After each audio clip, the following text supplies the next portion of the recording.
এটা যদি আপনারা ভালো বুঝেন তো 3টা টাকা বেঁধে রাখেন ঠাকুরের নামে। আপনি ঠাকুরের আসলে রাখেন 3টা টাকা, সেই 3টা টাকা ঠাকুরের কাছে পাঠিয়ে দেবেন। যখন জগন্নাথপুরে যাবেন বা কেউ গেলে তার হাতে পাঠিয়ে দেবেন। ব্যাস এতটুকু, যতটুকু আমি দেখেছি ভক্তগণকে বলার কথা আমার দিক দিয়ে আমি আপনাদেরকে বলে দেব। ঠিক আছে? ঠাকুর তো কোনো সময় এসে আপনার সামনে বলবে না যে 3 টাকা দাও, একটা আভাস আসে। তো এই জিনিসটা আজকে আমি সকালে এই জিনিসটা পেয়েছি এবং একাদশীতে যাওয়ারও ছিল। তো আপনাদেরকেও আমি এই কথা আগ্রহ করে দিলাম, যতজন আছে 3 টাকা বেঁধে রাখেন। যখনই যাবেন জগন্নাথপুরী বা কেউ গেলে তার নামে ঠাকুরের নামে ভক্ত। তো প্রভু জগন্নাথ ভগবানের অমৃত কথা বলুন, এটা সবাই জানেন, আমি জানি এই কথা আপনারা সবাই জানেন, তাও আমি রিপিট করতেছি। যখন আমাকে স্বপ্নে আদেশ দিয়েছে যে এই কথাটা বলো, তা আমি আপনাদেরকে বলতেছি। 4টা পবিত্র স্থানে, পবিত্র তীর্থস্থানের মধ্যে একটা জগন্নাথপুরীও। সবাই জানেন আষাঢ় মাসে ভব্য রথযাত্রা হয় এখানে, খুবই বড় ভব্য রথযাত্রা। এই 7 তারিখে রথযাত্রা, রবিবার দিন। বিষ্ণু ঠাকুর কৃষ্ণ ঠাকুরের রূপী জগন্নাথ ঠাকুর, এটাও জানেন আপনারা। আষাঢ় মাসে 2 তিথিতে, মানে এই 7 তারিখ 2 তিথিতে রথযাত্রা হয়, রথ টানা। শুক্লপক্ষের 11 দিনের দিন, শুক্লপক্ষের 11 দিনের দিন ফেরত রথ আসে। পৌরাণিকের কথা আছে, সেই গল্পটা বলতেছি। মধ্য ভারতে ইন্দ্রধূম নামের একটা রাজা ছিলেন। ইন্দ্রধূম নামের একটা রাজা ছিলেন। সে, তার রাজধানী ছিল অবন্তী। সে রাজার রাজধানী ছিল অবন্তী। সেখানে সে রাজ্য করতেন। সে না খুব বিষ্ণু ঠাকুরের ভক্ত ছিলেন, খুবই বিষ্ণু ঠাকুরের ভক্ত ছিলেন। তো একদিন কি হয়, ঋষি মহারাজ একজন ঘুরতে ঘুরতে ঘুরতে ঘুরতে রাজার কাছে আসে। আসার পরে বলে যে মহারাজ, তুমি একটা কাজ করো, তুমি উড়িষ্যাতে নীল মাধবের পূজা হয়, উড়িষ্যাতে এক জায়গায় নীল মাধবের পূজা হয়, খবর পেয়েছি, তুমি তার সন্ধান নাও আর নীল মাধবের পূজা করো। তো তখন রাজা বলল, কোথায় কি কিছু খবর? বলে, আমার কাছে কোনো খবর নেই, আমি বাস এতটুকু খবর পেয়েছি উড়িষ্যাতে নীল মাধবের পূজা। তো তার যে মেন পুরোহিত ছিল রাজা, সে পুরোহিতটাকে দেখানো হলো। ডাকিয়ে বলল যে উড়িষ্যাতে যাও, নীল মাধব কোথায় আছে, পূজা কোথায় হচ্ছে, যাও গিয়ে খবর নাও, তারপরে গিয়ে আমি তার ব্যাপারে আগে আরো যা প্রস্তুতি নেওয়া যা করা করব, তুমি খবরটা নিয়ে আসো। তো তখন পূজারীর নাম ছিল বিদ্যাপতি। বিদ্যাপতিকে আদেশ দিলেন রাজা। রাজা তখন বিদ্যাপতি চলে গেলেন উড়িষ্যাতে। উড়িষ্যাতে খুঁজে খুঁজে কোথাও পেলেন না, তারপরে গুপ্তচর লাগালেন। গুপ্তচর লাগিয়ে সে খুঁজে পেল বিশ্বাবাসু নামের একটা লোক। সে গুহার ভিতরে পূজা করে নীল মাধব। যখন এই খবরটা পেল তো বিশ্বাপতি বিশ্বাবাসুর কাছে গেলেন, গিয়ে বললেন যে আমাকে সেই ঠাকুরের দর্শন করো, আমি ঠাকুরকে দেখতে চাই, যে ঠাকুরের দর্শন করো অবশ্য। সে বলে, না, হবে না। এখন ঘরে গেলেও, রাজার কাছে গেলেও রাজা এখানে শাস্তি দেবে, আর এখানে খবর পেয়েও ঠাকুরের দর্শন আমি পাচ্ছি না, আমি এখানে গিয়ে কি খবর দেবো, কোথায় আছে কি ব্যাপার কিচ্ছু জানি না। তখন তার সে কি করলো, বিদ্যাপতি পূজারী সেই গ্রামে থেকে গেলেন। থেকে গিয়ে কিছুদিন থাকার পরে সে বিশ্বাবাসুর মেয়ে, তার নাম হলো ললিতা, তার সাথে ভালোবাসা হয়ে যায় এবং তাকে বিয়ে করে নেয়। বিয়ে করার কারণ আছে। বিয়ে করে নেওয়ার পরে সে তখন ললিতাকে বলে যে তুমি একটা কাজ করো, তোমার বাবাকে বলো যে আমি নীল মাধবের একটু দর্শন করতে চাই। দর্শনও করবে, রাস্তাও জানবে। তার মেন মকসদ এই ছিল যে কোথায় আছে, গুহার ভিতরে আছে কিন্তু কোথায় আছে কেউ জানে না। তো সে যখন ললিতা তখন তার বাবার সাথে কথা বলার পরে বললো যে ঠিক আছে আমি কথা বলবো। তার বাবা বললো একটা শর্ত আছে, ঠিক আছে, তাকে আমি ঠাকুরের দর্শন করাবো, কিন্তু চোখে আমি কাপড় বেঁধে তাকে আমি গুফার ভিতরে নিয়ে যাবো। কোথায় আছে আমি বলবো না, কিন্তু নীলমাধবে দর্শন করবো, ওইখানে চোখের কাপড় খুলে দেবো। বলাতে সে বলে ঠিক আছে। সে চালাকি করে সে হাতে সরষা নিয়ে নিল, সরষা নিয়ে তাকে চোখে বেঁধে নিয়ে নিয়ে যেতে থাকলো। আর সরষা ধীরে ধীরে ধীরে ছড়াতে ছড়াতে ছড়াতে সে পৌঁছে গেল গুফাতে। গুফাতে পৌঁছানোর পরে ওইখানে ঠাকুরের দর্শন হলো। দর্শন হওয়ার পরে তারপরে আবার তাকে ফেরত আনা হলো। ফেরত আনার পরে রাজা ধূমের কাছে এসে গেল, দিয়ে বললো যে আমি দেখে আসছি সবকিছু হয়েছে, চলো। তো তারপরে যখন সে আসছে তত সময় সরষাগ্রস্ত হয়ে গেছে। সেই রাত্রিতে সে গুফার ভিতরে গেছে, কিন্তু সে নীলমাধবও নাই এবং পূজা ললিতার বাবাও নেই। ওই এলাকায় শুনশান, কিচ্ছু নেই। তখন রাজা বললে কি করা যায়? তারপরে তার রাজা নিরাশ হয়ে ঘরে আসলেন। ঘরে আসার পরে চিন্তা ভাবনা করতেছিলেন, ঘুমিয়েছিলেন। তাকে স্বপ্ন আসলো বিষ্ণু ঠাকুরের। বিষ্ণু ঠাকুরের স্বপ্ন আসলো, বলল একটা কাজ করো, সমুদ্রের পুরী সমুদ্রেতে যাও, ওইখানে ঢলের কাছে কাঠ একটা ভাসতেছে, সেইটাকে নিয়ে তুমি ঠাকুর তৈরি করো। তো তারপরে সেটা গেল, এখানে যার সৈনিক দল নিয়ে গেল, কাঠ থাকতে হবে, মূর্তিকাকে নিয়ে গেল, সবাইকে নিয়ে গেল, নিয়ে গিয়ে কাঠ আর উঠাতে পারছে না। তো ওইখানকার লোককে দিয়ে, ওইখানকার যে গ্রামের মুখে মুখে হয় না, সেরকমকে দিয়ে ধরে সবাইকে মিলে সেটা উঠানো হলো, কাঠটা উঠানো। উঠানোর পরে এখন তৈরি করবে। সে কাঠ কি একটু কাটতে পারে, এখন ঠাকুর কি তৈরি করবে।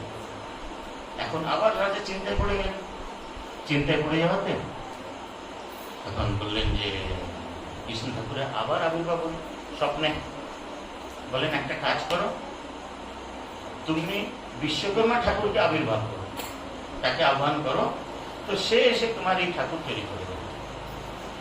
তখন সে বিশ্বকর্মা ঠাকুরকে আহ্বান করাতে বিশ্বকর্মা ঠাকুর একটা বুড়া ভেসে আসেন, বুড়া ভেষ ধারণ করে উনি আসেন। আসার পরে বলেন যে আমি এই ঠাকুর তৈরি করে দেবো।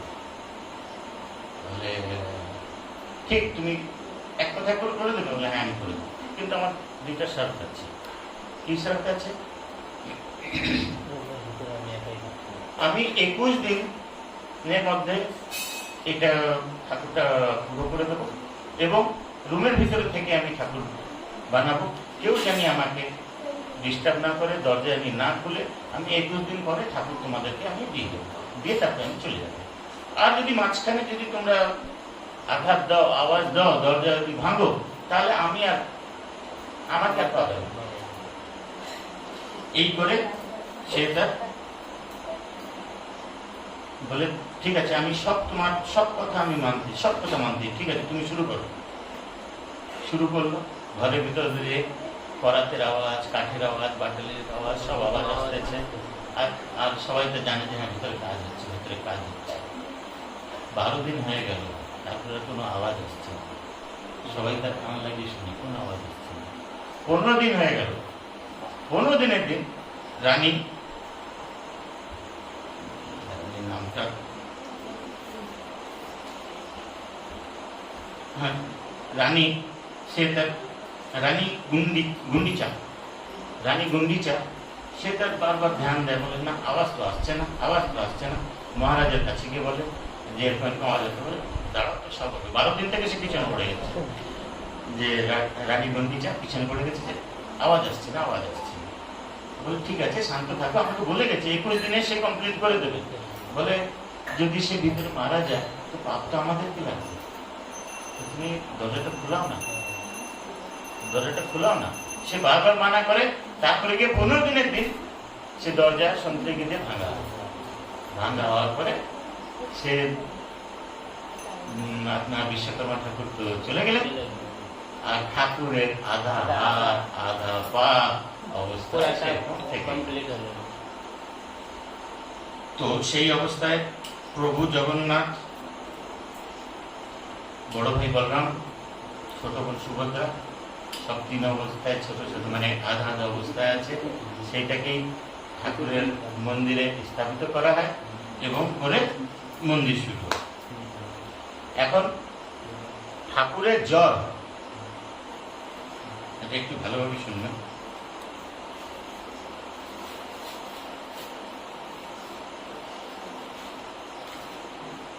ঠাকুরের জ্বর হয়, ওনাকে ওষুধও দেওয়া হয়, আর যদি ঠিক না হয় তাহলে ওনাকে পুনর্জন্ম হয়। এইটাকে বলে লবকালি, এটাকে বলে লবকালি। ঠাকুরের যখন পুনর্জন্ম হয় সেটাকে বলে লবকালি। তখন ওনার জন্ম 8 বছরে হয় বা 12 বছরে হয় বা 19 বছরে। আর যখন এই লবকালি হয় তখন উড়িষ্যাতে শহরে পুরো সরকার থেকে অন্ধকার করে দেওয়া হয়। যখন ঠাকুরের পুনর্জন্ম হয় তখন শহর পুরো অন্ধকার করে দেওয়া হয়। আর ঠাকুরের যখন জ্বর হয়, জ্বর হবে যখন ঠিক হয় না, 15 দিনের পরে যখন ঠিক হয় না, তারপরে গিয়ে তার লবকালি সেটাকে বলা হয়। আর তখন 8 দিন, 12 দিন বা 19 দিনের মাথায় তখন তাকে 19 বছরে পরে তার প্রাণ অন্য ঠাকুরে পরিবর্তন করা হয়। আর পরিবর্তন করার সময় মন্দিরে যে একেবারে খাস পূজারী থাকে, যে একেবারে মেন একেবারে পূজারী, সে চোখে লাল কাপড় বাঁধে এবং লাল কাপড় হাতে বেঁধে ওই ঠাকুরের থেকে কিছু পদার্থ নিয়ে নতুন ঠাকুরে দেওয়া হয়। তো যেরকম মানুষের আত্মা পরিবর্তন হয়, সেরকম ঠাকুরের পরমাত্মা ব্রহ্মা পরিবর্তনও হয়। তখন ব্রহ্মা পদার্থ বলা হয় যে জিনিসটাকে ওনারা একটা শরীর থেকে আরেকটা জিনিসে নিয়ে যাওয়া হয়। আর সেই জন্য আজ পর্যন্ত জগন্নাথ ঠাকুরকে মাত্র জীবিত ঠাকুর বলে গোনা হয়। আজ পর্যন্ত জীবিত ঠাকুর বলতে গেলে জগন্নাথ ঠাকুরকেই বলা হয়। সেই জন্য উনি ভক্তদের কথাও শোনেন এবং ভক্তদের ইচ্ছাও পূর্ণ করেন। পুরানো কথাতে বলেন, কৃষ্ণ ভগবানের যখন মৃত্যু হয়, এই জিনিসটা আমি জানতাম না, আজকেই জানলাম। কৃষ্ণ ঠাকুরের যখন মৃত্যু হয় তখন একজন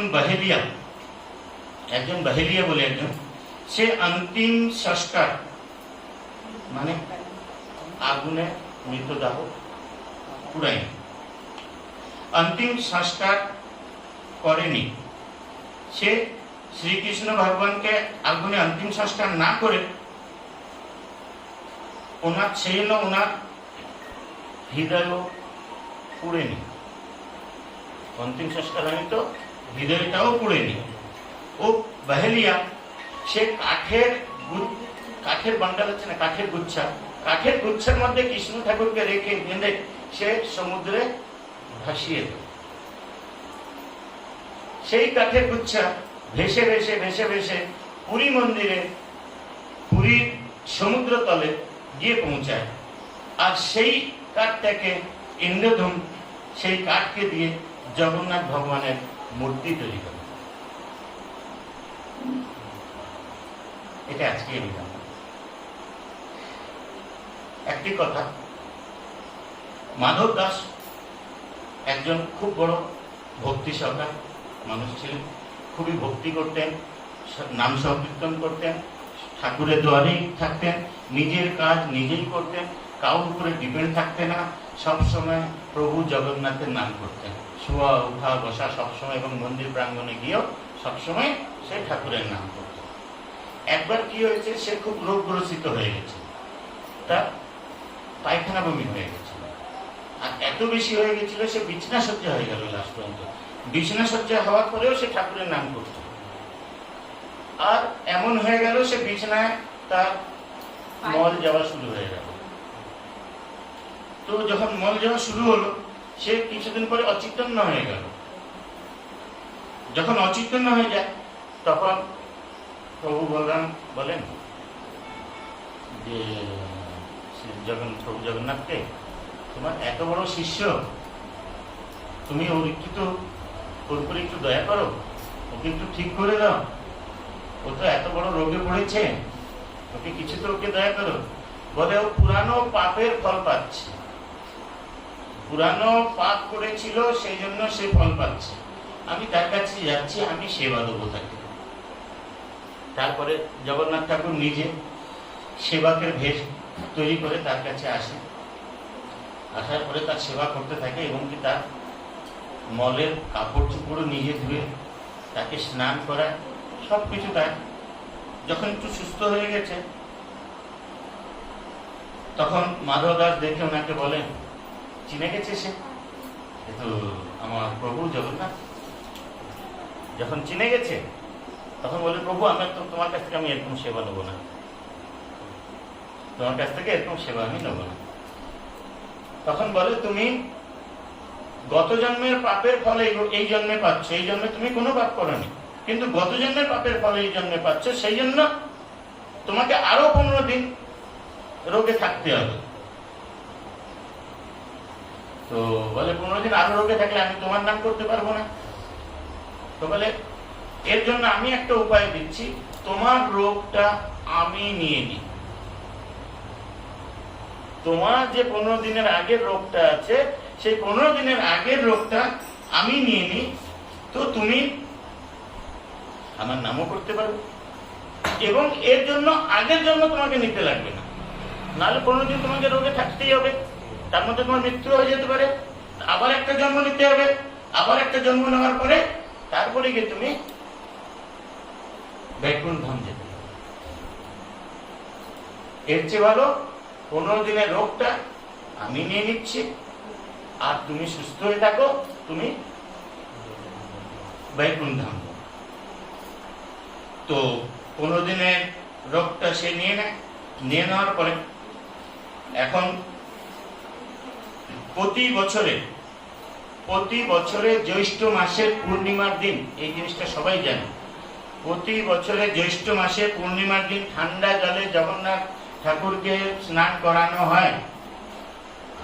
এখন সেই অবস্থায় আছেন, স্নান করানো হয়, তাতে 15 দিন জ্বর থাকে ওনার। স্নান করানোর পরে 15 দিন জ্বর থাকে। জ্বরটা কেন হয়েছে? মাধব দাসের জন্য। তো 15 দিন জ্বরে থাকেন, জ্বর থেকে যখন উনি সুস্থ হয়ে যান, হ্যাঁ, জ্বরে যখন থাকেন তখন খাওয়া দাওয়ার ব্যাপারে ওনাকে একটা স্পেশাল রুমে রাখা হয়, সেখানে কোনো ভক্ত যেতে পারে না, খালি একেবারে খাস পণ্ডিত যে আছে সেই যাবে, সেই ওনাকে ফলের রস দেবে আর সাথে দলিয়া দেবে। খালি 2টা খাবার থাকে ওনার 15 দিন, ফলের রস আর দলিয়া। আর রোগের জন্য ওনাকে কাড়া খাওয়ানো হয়।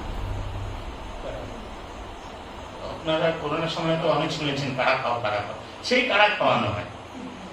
তারপরে ঠিক 15 দিনের পরে যখন ওনার রোগ ঠিক হয়ে যায়, তো ভক্তদের সাথে দেখা করার জন্য ওনার ছোট বোন সুভদ্রা এবং বড় ভাই বলরামকে নিয়ে উনি রথে করে রথযাত্রাতে বেড়ায়, আর আমরা সেই রথযাত্রায় আনন্দ করি, রথের মেলা করি। বলো প্রভু জগন্নাথ ভগবান কি। তো ভক্তগণের জয়, প্রভুপাদের জয়। আর আশা করি আপনারা 3 টাকা বেঁধে রাখেন, ভালো হোক মন্দ হোক কিছু যায় না, একটা আমরা এসেছে ঠাকুরের যখন যা হবে হবে, ঠিক আছে।